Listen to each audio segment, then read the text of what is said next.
अंदाज नया, माध्यम नया, पॉलिटिक्स वाला, आओ राजनीति करें। नमस्कार, पॉलिटिक्स वाला पीएम टाइम में एक बार फिर आपका स्वागत है। आज का मुद्दा बहुत दिलचस्प है। आपको समझ में आएगा इससे कि हार के बाद किस तरह की सिर्फ टव्वल होती है। अब ये मामला महाराष्ट्र का है और इसमें आमने सामने है भारतीय जनता पार्टी का आईटी सेल और ऐसे यूट्यूबर्स जो भारतीय जनता पार्टी के ही समर्थक हैं। ये दोनों एक दूसरे से भिड़े हुए हैं और इसमें सबसे बड़ा नाम जो भाजपा समर्थक यूट्यूबर्स में से किसी का आता है तो महाराष्ट्र के वरिष्ठ पत्रकार भाऊ तोरसेकर का।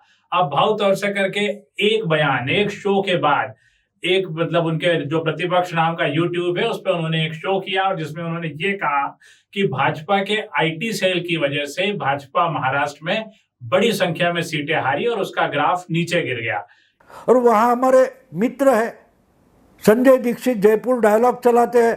पटना में जयपुर के वो पटना के हमारे अभिषेक तिवारी है, उन्होंने वीडियो बना दिया और बीजेपी को आड़े हाथों ले लिया। अगर हम लोग बीजेपी के समर्थक है, छुपाते भी नहीं है, तो क्या हम पर ही ऐसी परिस्थिति आ जाए कि हम ही बीजेपी का कान पकड़ ले? इसके बाद एक घमासान मच गया और भाजपा आईटी सेल ने भाऊ तोरसेकर जैसे वरिष्ठ जर्नलिस्ट को नोटिस दे दिया। Legal notice Bharatiya Janata party में कोई नई बात नहीं है। भारतीय जनता पार्टी छोटी छोटी बातों पर लीगल नोटिस देने की आदी है। किसी ने अगर उनके खिलाफ कोई मुंह खोला है और मुंह नहीं भी खोला है, संकेतों में भी कोई बात कही है देश के किसी भी कोने में, तो Bharatiya Janata party legal notice और एफआईआर करवाने में सबसे आगे रहती है। इस बार मामला थोड़ा उलट गया। भारतीय जनता पार्टी ने भाऊ तोरसेकर के उस शो में जो भी उन्होंने कहा उसके बाद एक नोटिस जारी कर दिया भाजपा महाराष्ट्र आईटी सेल ने और इसके बाद पूरे प्रदेश में एक आमना सामना हो गया भाजपाइयों का, भाजपा समर्थक यूट्यूबर्स का और भाजपा के ही कार्यकर्ताओं का कि ये क्या कर दिया। आखिर ऐसा क्या हुआ पूरे मामले में और क्यों भाऊ तोरसेकर इतने महत्वपूर्ण हो गए कि उनके लिए भारतीय जनता पार्टी को झुकना पड़ा। दरअसल ये लड़ाई है हार का ठिकरा किसके सिर रखा जाए। भाऊ तोरसेकर 2014 से लेकर लगातार प्रधानमंत्री नरेंद्र मोदी के समर्थन में खड़े रहते हैं और आपका आइडियल नरेंद्र मोदी है जो कितने ही गाली गलौज होने के बाद भी गुस्सा नहीं करते। आपको याद है जब राहुल गांधी बोले थे बाहर देश के युवा इनको डंडा मारेंगे, तो उन्होंने बोल दिया था अच्छा हो गया आपने मुझे सावध कर दिया, मैं कुछ योगा ज़्यादा करूंगा और लाठियां खाने के लिए मेरी पीठ और ताकतवर बनाऊंगा। उन्होंने गुस्सा नहीं किया।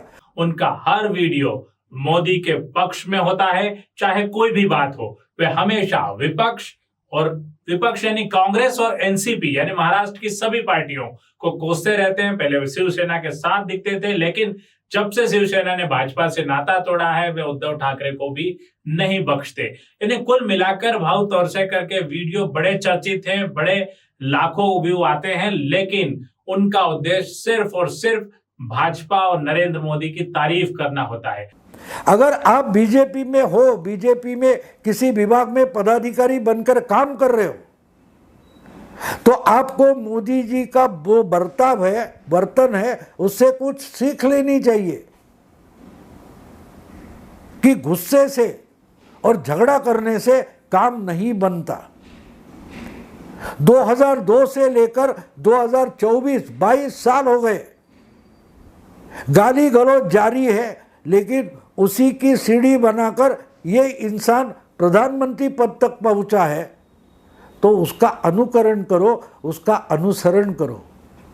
अब ऐसे भाऊ तोरसेकर ने लगातार 2 चुनावों से किताब लिखी है जिसमें उन्होंने बताया है कि भाजपा को कितनी सीट मिलेगी और सही साबित हुई। लेकिन 2024 के चुनाव में उन्होंने किताब लिखी अश्वमेघ, जिसमें उन्होंने यह दावा किया था कि भारतीय जनता पार्टी 320 से 325 सीटें जीतेगी। भाजपा उतनी सीटें नहीं जीत पाई, यानी कि इस बार भाऊ तोरसेकर का जो गणित था, विश्लेषण था, वो भी गलत हुआ। और आमतौर पे विश्लेषण गलत सही हो सकते हैं, लेकिन एक ऐसा समर्थक भाजपा का जो हर समय भाजपा की ही तारीफ करता हो, उसके लिए थोड़ा झटका है, क्योंकि उनकी बात एक पत्थर की लकीर की तरह मानी जाती है। उनके विश्लेषणों को यह माना जाता है कि पूरी तरह सही विश्लेषण होंगे, क्योंकि वे अपने दम पर पूरे राज्य में घूमकर विश्लेषण करते हैं। इससे ज्यादा महाराष्ट्र में भी उनका गणित गड़बड़ा गया है। देश तो छोड़िए, महाराष्ट्र में भाऊ तोरसेकर का ये मानना था कि भाजपा करीब करीब मतलब भाजपा गठबंधन एनडीए 30 से ऊपर सीट लाएगी, लेकिन वो इससे आधे पर सिमट गया। अब ऐसे में उनको अपनी बात रखने के लिए कुछ होना चाहिए कि क्यों ऐसा हुआ। तो भाऊ तोरसेकर ने अपने वीडियो में ये कहा कि भाजपा आईटी सेल ने पैसे की बहुत बर्बादी की है और ये पैसा ऐसे ऐसे मीडिया हाउस को दिया गया है जो हमेशा से भाजपा विरोधी रहे हैं या भाजपा के पक्षधर नहीं रहे हैं, और उन लोगों को ठीक से ट्रीट नहीं किया गया जो भाजपा के पक्षधर रहे हैं। उनके समर्थन में ऐसे वीडियो भी आए जिसमें कहा गया कि भाऊ तोरसेकर जो कह रहे हैं वो सही है। अब ये निशाना पूरा पूरा उनका भाजपा आईटी सेल पे था, क्योंकि आप समझ सकते हैं कि एक ऐसा यूट्यूबर, एक ऐसा राजनीतिक विश्लेषक जो पूरे समय भारतीय जनता पार्टी की तारीफ करता हो, भाजपा संगठन या उसके किसी नेता पर कैसे निशाना लगा सकता है। ऐसे में भाऊ तोरसेकर ने एक आसान रास्ता चुना।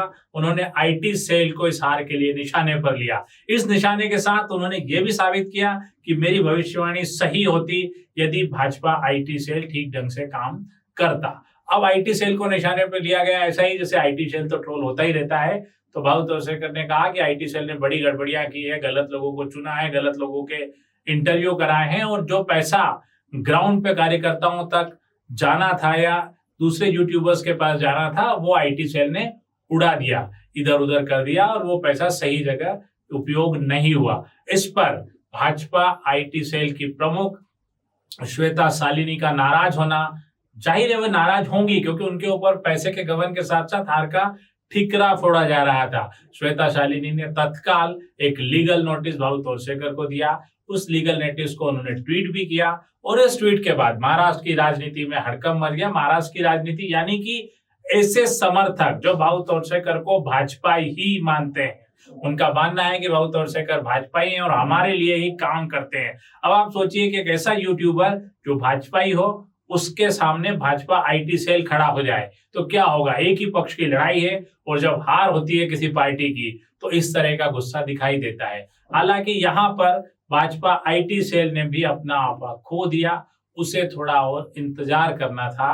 क्या आपकी हार की कोई बात रखेगा, कारण रखेगा, तो आप उस पर इस तरह से हमला कर देंगे। लेकिन जब कोई ऐसा आदमी जिसे आप अपने घर का आदमी, परिवार का आदमी मानकर चलते हैं, और ये मानकर चलते हैं कि ये तो हमारे खिलाफ कुछ लिखेंगे ही नहीं, वो जब ऐसा कुछ कहेगा कि इस हार का जिम्मेदार कौन है, तो निश्चित तौर पर गुस्सा आएगा।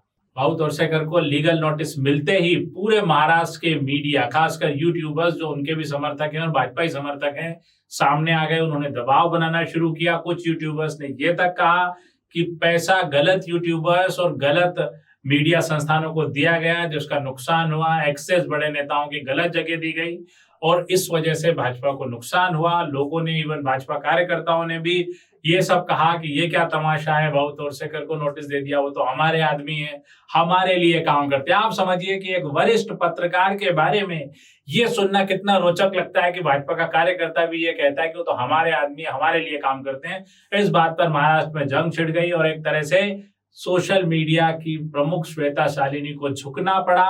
उन्होंने अपना लीगल नोटिस भी वापस लिया और साथ ही उन्होंने अपने सारे ट्वीट भी हटा दिए। ये सब तो हुई राजनीतिक बातें, लेकिन इससे एक बात स्पष्ट है कि सोशल मीडिया की ताकत इतनी बड़ी है, आप इसे सकारात्मक लें या नकारात्मक लें, लेकिन ताकत जरूर बड़ी है कि सोशल मीडिया के सामने देश की सबसे बड़ी पार्टी को भी झुकना पड़ा है। भाऊ तोरसेकर के बयान या उनके जो भी शो में उन्होंने जो कहा, उस पर विवाद हुआ और उस विवाद में भारतीय जनता पार्टी के कार्यकर्ता और साथ ही तमाम यूट्यूबर्स जुड़ गए। यानी एक सीनियर पत्रकार की पत्रकारिता के साथ लोग जुड़ते हैं और उसकी ताकत ये होती है कि एक बड़ा समूह उनके साथ होता है और ये समूह किसी को भी झुका सकता है। ये साबित हुआ महाराष्ट्र में।